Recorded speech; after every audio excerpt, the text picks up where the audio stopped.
Countdown to Eternity starts now. Well, hello, my dear brothers and sisters. I want to welcome you to another episode of Countdown to Eternity. And I am super blessed, and I know you will be too, because I have the great Dr. Andy Woods with me. Tom is in Mexico doing some ministry. So Andy is here, and we have a lot of cool stuff to talk about. But before we do, actually, the big topic for today is going to be Saudi Arabia. And who knows where that's going to end up leading us, because there's a lot of other stuff to talk about here. But before we do that, Andy, for the very few people that don't know who you are, can you share a little bit about yourself? I know that we got a ton of great feedback on the video that we did on Babylon. And of course, we all know you're the subject matter expert on it. But talk to us, bro. Let us know a little bit about yourself, and then we'll get right into this. Well, James, first of all, thanks for having me, and thank you for that warm introduction. Really appreciate it. Basically, my name is Dr. Andy Woods. I'm the pastor teacher at a church in Southwest Houston area called Sugarland Bible Church. I'm the president of a school called Chafer, Chafer Theological Seminary, and I'm actually a native of almost where you're sitting right now, Southern California, Orange County. James, if you were there a little earlier, we could have been basically neighbors pretty much. And I left Southern California in '99 to pursue theological education, and I got a job teaching at a Bible college following that, and I ended up in a pastorate down here.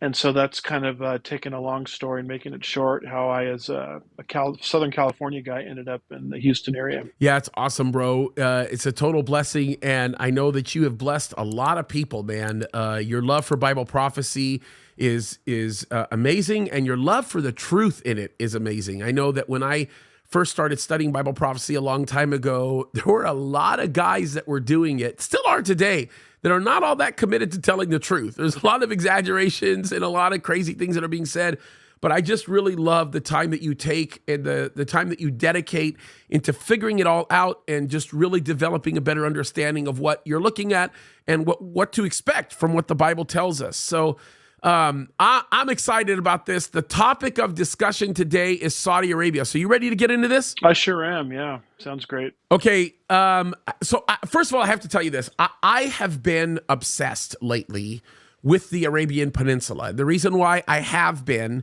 is because of many of the geopolitical shifts that are taking place at the hands of what is happening right now, specifically coming out of Riyadh.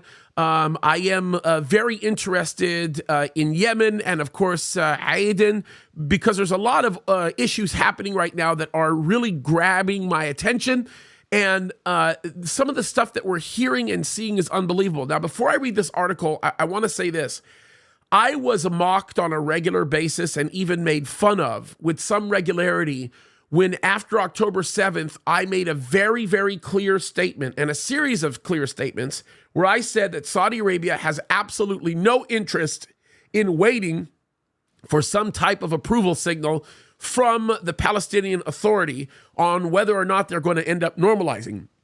And I doubled down on that, and I basically said, by the way, there's no way in the world that Saudi Arabia has any desire to see any remnants of Hamas laying around, or Hezbollah for that matter, or anybody related to the purposes of Iran. And of course, I got laughed at, mocked at, all the other things that are going on. And now we're seeing so much vindication here. We saw a news article recently that told us that Saudi Arabia has indeed already normalized. By the way, just FYI, you can book future flights into Tel Aviv, okay, using the Saudi Arabian airline now. And that's something that we've never even seen before. So you can actually get on the Emiratis website and you can book future flights into Tel Aviv. That's an interesting thing. And of course, we're seeing all kinds of other things happening. But Saudi Arabia has, in essence, said that they are normalized. The issue is whether or not they're going to announce it now or they're going to announce it a little bit later. But then this article comes up, and I actually didn't even know about this article until I watched your 300th episode of Pastor's Point of View. And I'm blown away by this. Let me read this to you, and I'm going to ask you to comment on it because it's such a significant story. It says this. It says Saudi Arabia steps up arrests of those attacking Israel online. This is no joke. Like, this is not some fake news article. This isn't some conspiracy theorist weird. No, this is like legit, which, by the way, most conspiracy theories are true. But anyway, it says this. It says detaining people for online comments, even those more than 10 years old, and restrictions on free speech and political expression are the norm in Saudi Arabia. Yet the recent spate of arrests are motivated by security concerns specifically linked to the deadly 7th of October invasion of Israel by Hamas and its aftermath, according to Riyadh-based diplomats and human rights groups. Saudi Arabia has stepped up the arrest of citizens for social media posts related to the Israel-Hamas war as the kingdom signals a readiness to agree to diplomatic relations with the Jewish state if it commits to Palestinian statehood. Well, how's it looking for committing to Palestinian statehood, Andy? Yeah. What do you think of this? Well, to me, if we step back and look at the big picture for a minute, the reason this is so significant is because of Ezekiel 38. I think it's verse 13. Yep. It's a little verse there that most people for years and years have just kind of skated over. No one really has known what to do with it until now. And what it says is Sheba and Dedan, when this famous or infamous Gog-Magog invasion happens, yet future, spearheaded by Russia, Iran, Turkey, and others joining in, Sheba and Dedan, who we think is Saudi Arabia, won't like the invasion. And so they'll stage kind of a protest. Doesn't look like they do much to stop it. I don't know what they could do to stop it, but they're unhappy with the invasion. So the question has always been, why would Saudi Arabia, a Muslim country, be unhappy when Russia, Iran, and Turkey invade Israel in the last days? No one has really had a cogent explanation for it until now. You enter in the so-called Abraham Accords. To make a long story short, those are basically normalization agreements where a said Muslim country, all they have to do is acknowledge Israel's right to exist. Israel doesn't even appear, as you know, on most Islamic maps. So just acknowledge our right to exist, the Israelis say, and we will open up to you the 4 T's: trade, travel, tourism, and technology. That's what these Abraham Accords normalization agreements are doing. And there have been a number of states nearby Saudi Arabia, that have entered into these. Also, Morocco has entered into one. Maybe not Morocco, but I think it was Spain. I'm trying to think here, a map. Yeah, Morocco, which will influence Spain directly up north, has entered into one. And some other states. And everybody has said the next Muslim country to fall under the auspices of the Abraham Accords is Saudi Arabia. Well, now we're learning that normalization has already happened in their minds. And so now we have the explanation as to why Sheba and Dedan are protesting this invasion. And in fact, Saudi Arabia, which was kind of the missing piece of the jigsaw puzzle in all of this, how do we fit verse 13 of Ezekiel 38 into what's happening in the world? Well, now it's fitting into orbit perfectly, where the Saudis are now clamping down on people on social media, within their borders, that are anti-Israel and making anti-Israel statements. I mean, have you ever heard of a Muslim country punishing people for publicly making anti-Israel statements? That's how connected now Saudi Arabia is to normalization with Israel. And so when people study the pages of God's word, they should see Ezekiel chapter 38, verse 13, which for years and years and years made no sense, suddenly leaping off the page into prophetic fulfillment. That's why this is such a big deal. Yeah, and this is, I got to tell you, this is some incredible stuff when you think about this, because like even when you start talking about the nations that have been normalizing with Israel. A lot of people don't pay attention to Morocco.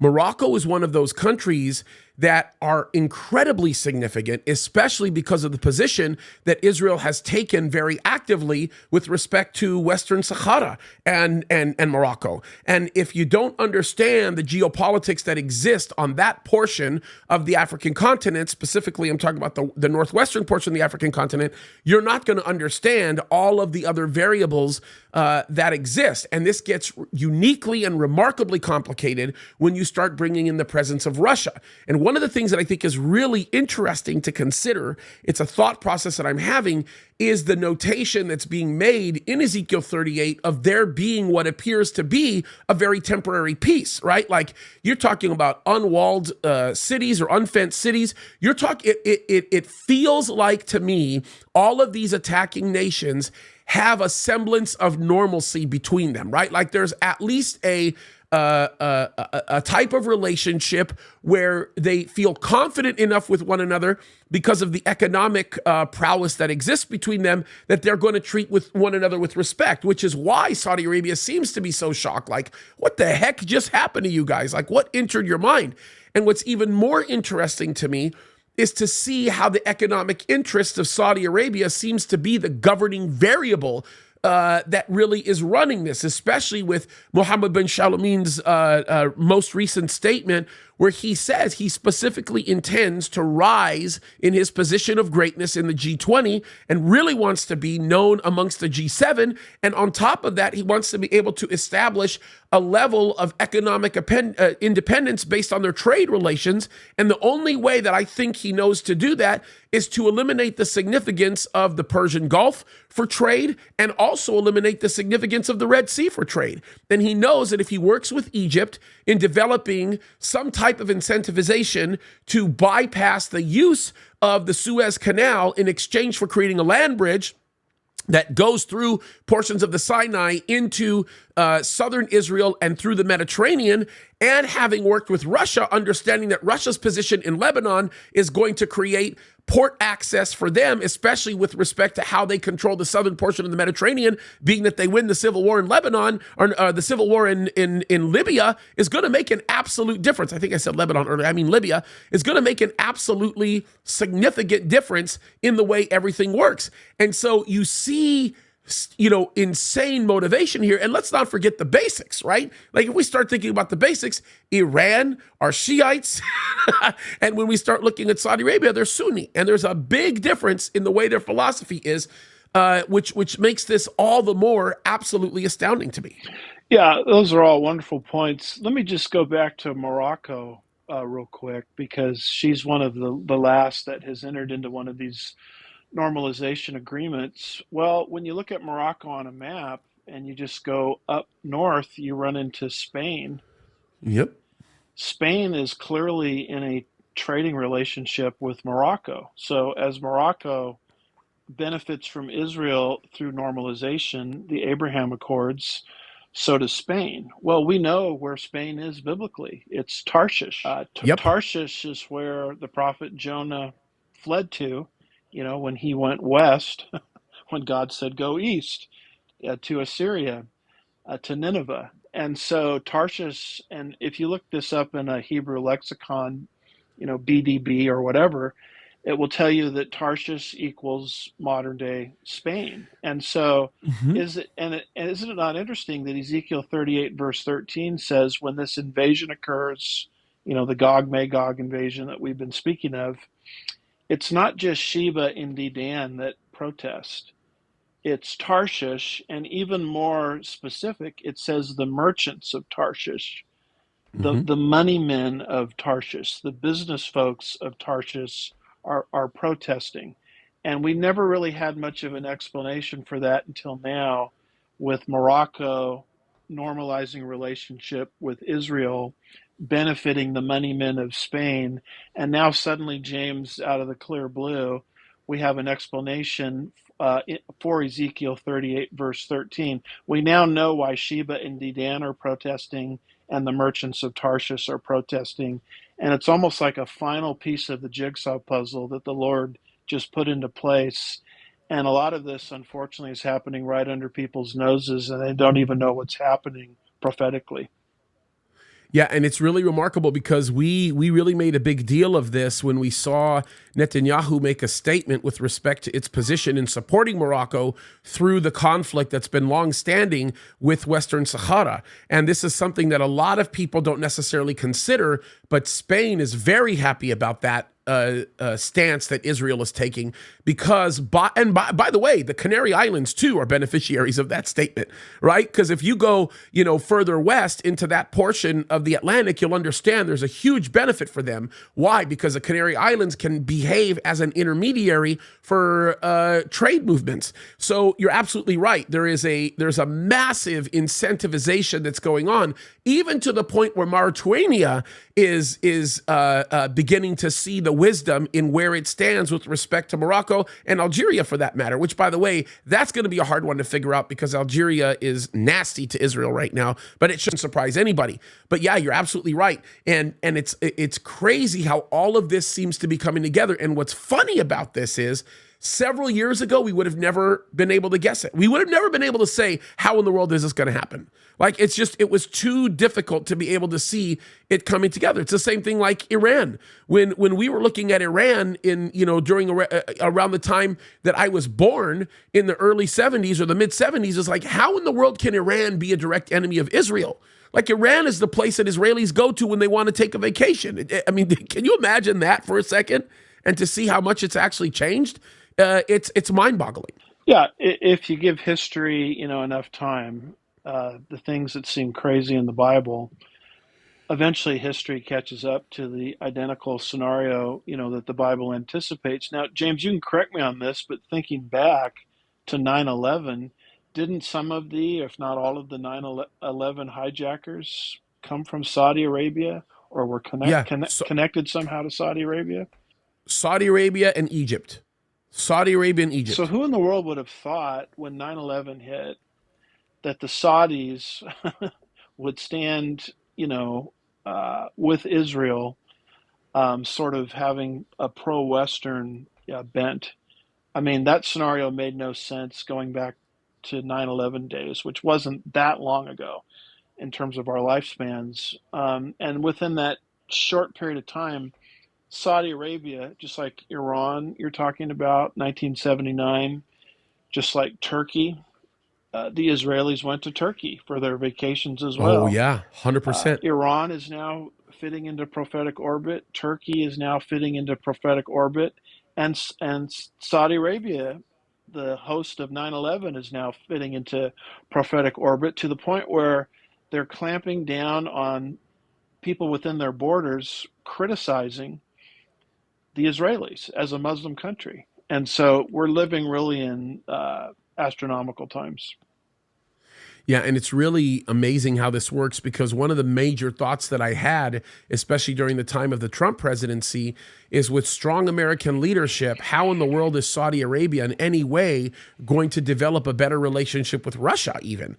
Like, how in the world is that even going to work? And then look at what we're seeing right now. I mean, it's interesting. And then the other thought that I had is, how in the world is Russia going to have any prominence in the Middle East? That doesn't make sense either, especially with the Chechen implications of Islam and where it sits there. It's like, how in the world is that even going to happen? And look at, behold, they're the big daddies in all of this. Like, even with Saudi Arabia, this completely shocks me. I'm just so surprised because if you remember when the Yemeni Houthis were declared as non-combatants by President Biden, you remember what that did for Saudi Arabia. Saudi Arabia were deeply affected by that declaration because that means that Saudi Arabia would not be able to use the arms that it purchased from the United States of America to defend their positions, especially to the south of the Arabian Peninsula. And so they were very frustrated by that, and they pretty much told the United States of America to go shove it, and they went and entered into talks with Russia, and Russia did two things for them. Russia gave them roughly 30% now of their military budget. Right? Here you go. We're going to give you S-300s, S-400s. We're going to give you MiGs. We're going to give you tanks. We're going to give you all this kind of stuff. And Saudi Arabia was happy to buy it, right? Because there were no restrictions on how they could use that other than their allies. You can't really touch their allies with it, which created a little bit of a problem with Iran. But Russia actually told Saudi Arabia, I'll handle Iran for you. I'll also handle the Houthis for you. Don't have to worry about it. And as far as Aden, you don't have to worry about that situation either, because we'll function as the intermediary that exists between your borders and theirs. And Saudi Arabia was very happy to do that. And instantly, what happens? Russia becomes one of the big players in the Middle East. So it's like all of these things, like you can't make this stuff up. You just can't. And I would have never guessed that it would have worked that way, ever, not in a million years. To have the foreseeability to understand that is beyond me. Yeah, it's a lot like Daniel in Daniel 12. I heard, I saw, but I did not understand. And Daniel was told, well, you don't need to understand. It's for a future generation to understand. That's a lot of what Ezekiel was seeing. When Ezekiel wrote those words 2,600 years ago, Persia was one of the good guys.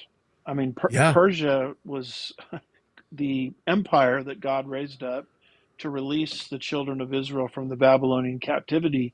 And what Ezekiel saw in that vision is Persia or Iran turning against Israel. And the vision seemed absurd, no doubt, to Ezekiel, but he wrote it down. And quite frankly, it seemed absurd to the modern world until 1979, with the Islam, the deposing of the Shah, replacing of the Shah with the Ayatollah, the Islamization of Iran. And suddenly Iran started fitting into prophetic orbit. And, God's word is such that he makes sure, because it's impossible for his character to lie, he makes sure that the tiny specifics of his word will be put into prophetic orbit properly so as well. And that's what we're seeing manifest in all of these different intricacies that we're talking about. Yeah, man, I could not agree with you more. And it's just heavy stuff. So, Andy, I'm going to give you the last word. We're out of time. Any closing thoughts on all of this? Because this is all amazing stuff. It's life-changing stuff. Well, the closing words would be, the signs of Christmas, Santa Claus in the department store, Christmas music on the radio, Christmas lights, Christmas trees. The signs of Christmas indicate that Thanksgiving is near, because Thanksgiving occurs earlier on the calendar than Christmas. And the fact that our world is being set up for the 7-year tribulation period means that the rapture is coming even faster. And so this is a time for people to be right with the Lord. And they can do that, even as we're talking, by trusting in the finished work of Jesus Christ, for their forgiveness of their sins, and be tied into all of the promises that God has for the new believer, including participation in the imminent soon rapture. Amen. Amen. Can I ask you one more question before we wrap it up? Because this is also an important one. And I would encourage you guys, if you're not walking with the Lord, this is a good time to be walking with the Lord. And this is important. What are you looking for right now? I know that there's things happening. What area are you intently gazing on right now in this whole region? What are the things that your antennas are raised and you're watching? Besides the obvious, we're looking at the Temple Mount, we're looking at Israel, we're looking at Jerusalem. But what are other things? What other things are you looking at right now? Well, not to change subjects into something totally unrelated, it's something we dealt with on a prior show with you on your YouTube channel, but I'm also looking at Babylon, because Revelation 17 and 18 means what it says and says what it means. Babylon seems to me to become destined to play some kind of monumental role in the end times scenario. So that's another piece of the puzzle, I think, that we're starting to see materialize before our very eyes. Yeah, and it's a really important place. And we did do a great show on that. It was a lot of fun. I would recommend you guys listen to Andy's teaching on Revelation 17 and 18. It's very good. The material is good. I agree with him. I'm like in lockstep with him on this particular subject, because it's an important one, and one that is deeply misunderstood. But Babylon is definitely, that area of Iraq is a part that I'm very much looking at right now. I've been obsessed in many ways with those two areas, right? This area of Iraq, in between the Tigris and the Euphrates, right? And I'm also very just inundated right now with the Arabian Peninsula for obvious reasons. I mean, it's just such an interesting thing, and obviously what we're seeing in Israel is pretty unbelievable. Well, guys, look, I got to tell you, we're out of time. I know I speak on behalf of Andy when I say that we sincerely hope and believe that you enjoyed watching this as much as we've enjoyed making it or listening to it if you're on the radio. We are honored to be wherever you are in this moment, you letting us in your living rooms, your cars, your houses. It's such an honor. We're blessed to be a part of it. May God keep you. May he richly bless you as we continue our journey in the countdown to eternity. We love you guys. God bless you.